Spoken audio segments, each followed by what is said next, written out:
Today we're making a black flame candle. So you're going to get yourself a battery operated candle. It's going to be covered in wax. That's super important because we're going to be carving into the wax. You can find these at Dollar Tree for $1.25. Here you see I've carved into it, and there's some portions that I've carved in without any coloring. We color it by just simply putting a little bit of paint on our finger and wiping it into the grooves that we made. Then you use a damp cloth to wipe off anything that's left over or anything that you don't want on the surface. You only really want it to stick into the grooves. Next, we take some hot glue, and we're just going to simply hot glue around the candle. You can get hot glue in different colors. This is just white. You can paint the hot glue if you like.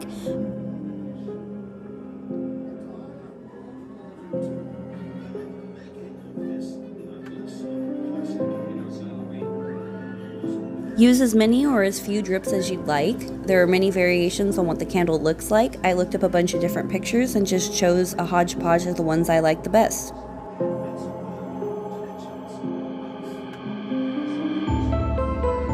For the actual black flame, we're just going to use craft paint and a small craft brush, and we're going to paint the tip, working our way from the bottom to the top, trying to keep it kind of opaque in certain places and see-through in others.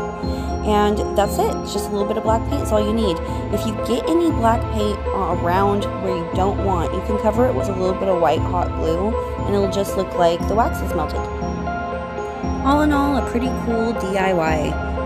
Stay tuned for more spooky fun, and make sure to like and subscribe if you want to see more. Love you all. Bye.